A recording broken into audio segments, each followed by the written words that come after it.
Attention, tout le monde à l'écoute. Bonjour à tous, bienvenue. Vous regardez Festi Coulisses. C'est l'émission du Festival Off d'Avignon. Nous accueillons aujourd'hui un invité particulier avec plein de ressources. Il s'appelle Pepito Matteo. Bonjour Pepito Matteo. Bonjour Camilla. Alors j'ai eu la chance d'assister à votre spectacle et le moins qu'on puisse dire, c'est que vous nous entraînez dans un grand rêve éveillé avec plein d'humour et pourtant aucun effet spéciaux, pas de décor, rien du tout. Vous êtes seul sur scène. Et vous arrivez à nous entraîner dans le périple d'un jeune cycliste, si on peut dire ça comme ça. En fait, il s'agit d'un petit garçon qui décide de quitter la maison. Il embarque des cartons avec toutes ses affaires, toutes ses collections, et il s'en va à vélo parce qu'il ne veut plus avoir à raconter d'histoires au repas de famille, si je me souviens bien. Et Pepito Matteo, votre recette, ce sont des mots simples, ce sont des gestes comme si on y était. Et aussi beaucoup de magie. On découvre des personnages, je dirais, improbables, toutes sortes de paysages. Et aussi étonnant que ça puisse paraître, tout ça regorge d'énormément de détails. Alors, j'ai commencé par évoquer le rêve. Et c'est pas du tout pour utiliser une expression cliché comme on pourrait en avoir dans n'importe quelle émission. Ici, vraiment, on passe d'un endroit à l'autre sans vraiment comprendre comment. À des moments, on est au ralenti. À d'autres moments, on marche en accéléré. Il y a plein de petites incohérences, pas toujours des liens entre les différentes scènes. Et pourtant, malgré tout ça, vous arrivez à nous garder avec vous. C'est vraiment impressionnant. Par exemple, il y a un moment donné, le personnage se retrouve derrière un mur, enfin à dos à un mur plutôt, voilà. Et il se rend compte qu'en réalité, le mur est devant lui. Et donc, c'est complètement paradoxal. Vous le dites vous-même, c'est pas normal. Moi, je dirais même que c'est complètement dingue. Mais on accroche parce que vous arrivez à rendre l'impossible crédible. Par moments, je dirais qu'on se rapproche même de l'univers de Tim Burton parce qu'on se promène entre la fantaisie et l'angoisse. À un moment donné, il y a un cadavre caché dans une armoire avec une tête de chien qui a un œil de verre. Je vous dis pas l'angoisse. Mais finalement, tout se finit bien parce qu'en réalité, le cadavre veut juste faire un gros bisou au petit garçon. Le conte est aussi plein d'espoir. Je retiendrai, disons, la phrase « Vise au moins la lune, au pire, tu finiras dans les étoiles ». Alors, derrière ce bol de fantaisie, c'est la fin de l'enfance. C'est un petit garçon qui devient grand. C'est aussi la représentation du voyage de la vie. Un voyage qui n'a pas vraiment de ligne d'arrivée bien définie. Parfois, c'est dur.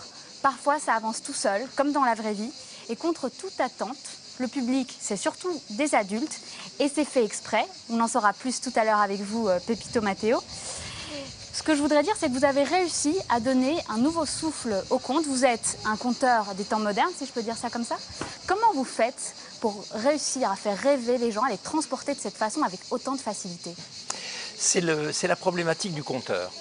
Le conteur, c'est le cinéma du pauvre. Il a sa voix, ses gestes, son regard, et il est la caméra pour ceux qui écoutent. Il suffit de dire c'est un homme qui marche dans la forêt et tout d'un coup dans la forêt, dans ma main naît un morceau de forêt et on peut s'imaginer l'homme et l'idée c'est d'emmener les gens comme dans un film. Mais le film, ils le font dans leur tête, ce qui fait que c'est un peu un malentendu. Ils n'imaginent pas les mêmes choses, mais comme disait Marguerite Duras, même si ce n'est pas le même personnage que les gens imaginent, ils suivent l'histoire quand même.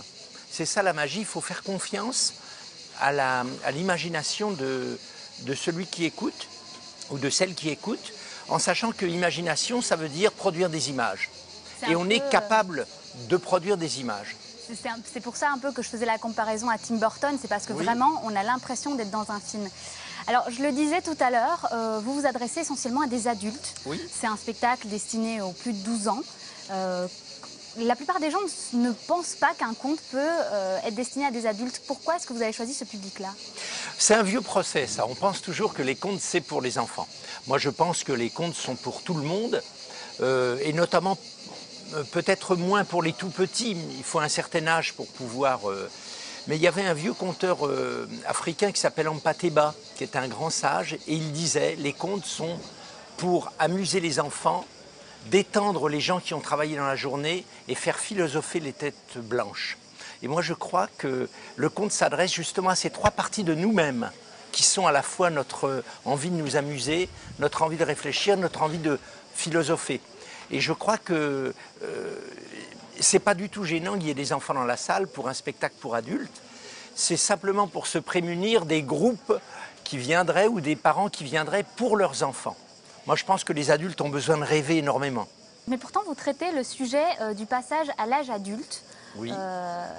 Et donc, a priori, on pourrait penser que ça s'adresse à des adolescents. Oui, mais justement, les adolescents sont la charnière. C'est un public qui me touche beaucoup parce que c'est difficile de sortir de son enfance. Là, je ne le situe pas. D'ailleurs, je dis, c'est quand j'étais jeune, je ne sais plus il y a combien de temps. Et peut-être je me sens encore aussi jeune. Ça fait rire beaucoup le public, cette petite phrase d'ailleurs. Mais en tout cas, l'idée, c'est de partir. On peut partir à n'importe quel âge. Pour moi, il n'y a pas d'âge vraiment défini. Ce voyage-là, en réel, puisqu'il part quand même d'une idée réelle, il a dû se faire à 17 ans. Mais au fond, ce qui importe, c'est de sortir de son cocon familial pour s'en aller. Et dans les contes, même traditionnels les plus anciens, on trouve toujours ça. Un personnage souvent petit, qui a moins de chance que les autres ou et qui décide un jour de partir. Et dès lors qu'il a fait le premier pas, il va lui arriver des difficultés, mais il va faire son chemin. Ici, on a un chemin plein d'aventures. Vous venez de dire que c'était vers 17 ans que ça s'est réellement passé. Donc, il y a quand même une part d'autobiographie. Vous le dites au début du spectacle aussi. Est-ce qu'il y a vraiment beaucoup d'autobiographie ou c'est énormément de rêves avec un tout petit peu d'histoire personnelle? Pour moi, tout est vrai. Mais justement, c'est comme dans les contes. Dans les contes, on peut rêver. Un personnage peut s'envoler. Il peut passer à travers un mur. Il peut changer de planète. Il peut dire, on peut dire tout à coup, ce petit prince de 3 ans, il a maintenant 20 ans. On peut chevaucher le temps.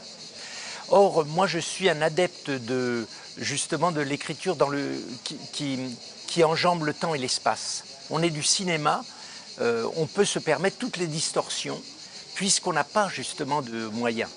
Si on avait des gros moyens, il faudrait faire une mise en scène invraisemblable, il faudrait des productions terribles. Et là, justement, comme il n'y a rien, je me base seulement sur l'imagination des gens pour pouvoir imaginer n'importe quelle chose qui puisse arriver. Un homme devient en plomb et ses jambes s'allongent, ça ne pose pas de problème. On est comme dans les rêves. Et l'imagination fonctionne vraiment, je peux en témoigner.